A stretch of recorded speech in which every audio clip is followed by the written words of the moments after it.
സാധാരണക്കാരിലേക്ക് എല്ലാവർക്കും സ്വാഗതം. ക്ഷീര കർഷകരുടെ കണ്ണീർ നക്കിയോ മിൽമ?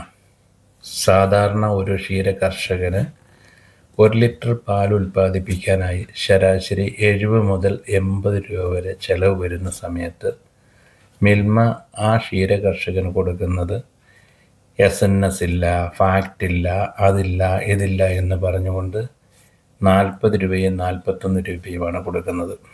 എന്നിട്ട് മിൽമ അതേ പാൽ തന്നെ ഇങ്ങനെ കോരിയെടുത്ത് മറ്റൊരു പാത്രത്തിൽ ഒഴിച്ചു കൊടുക്കുന്നതിന് മേടിക്കുന്നത് 60 രൂപ.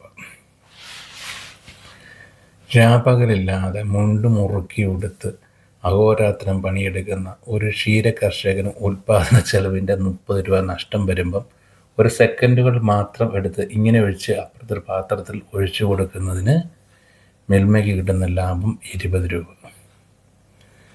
ഇത്തരത്തിൽ ചെയ്യുന്ന ഈ മിൽമയുടെ കൊള്ളയ്ക്കെതിരെ സംസാരിക്കാനോ പറയാനോ ആരുമില്ല. സർക്കാരാണെങ്കിൽ കൊല്ലുന്ന മന്ത്രിക്ക് തിന്നുന്ന രാജാവിനെ പോലെ മിൽമയ്ക്ക് സപ്പോർട്ടാണ്. ക്ഷീര കർഷകന് സപ്പോർട്ടായിട്ട് ആരുമില്ലാത്ത ഒരവസ്ഥയിലേക്കാണ് വരുന്നത്. ഈ അവസ്ഥ തുടർന്നാൽ കേരളത്തിൽ ക്ഷീര കർഷകർ ഉണ്ടാവില്ല. തൽഫലമായി അന്യ സംസ്ഥാനങ്ങളിൽ നിന്ന് ഉൽപ്പാദിപ്പിക്കുന്ന പാല് പോലെ തന്നെ കെമിക്കൽ ചേർത്ത ദ്രാവകം യാതൊരു വിധത്തിലുള്ള കൺട്രോൾ ടെസ്റ്റിങ്ങും ഇല്ലാതെ കേരളത്തിൽ വരികയും നമ്മുടെ സമൂഹത്തിൽ നമ്മുടെ കുഞ്ഞുമക്കൾക്ക് പാലെന്ന രൂപത്തിൽ നമ്മൾ വാങ്ങിച്ചു കൊടുക്കുകയും അവർ രോഗത്തിനടിമയാകുകയും ചെയ്യും.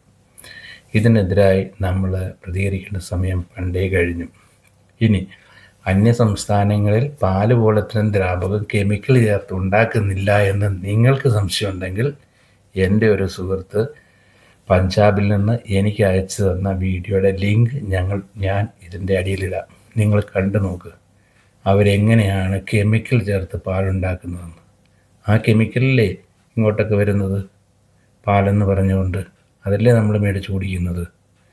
അപ്പോൾ ഇത്തരത്തിലുള്ള സംഭവം നടക്കാതിരിക്കണമെങ്കിൽ നമുക്കെല്ലാവർക്കും ക്ഷീര കർഷകരെ സപ്പോർട്ട് ചെയ്യേണ്ടതുണ്ട്. അതുകൊണ്ട് നിങ്ങൾക്ക് ഓരോരുത്തർക്കും കഴിയുന്ന രീതിയിൽ നിങ്ങൾ അവർക്ക് സപ്പോർട്ട് ചെയ്യുക.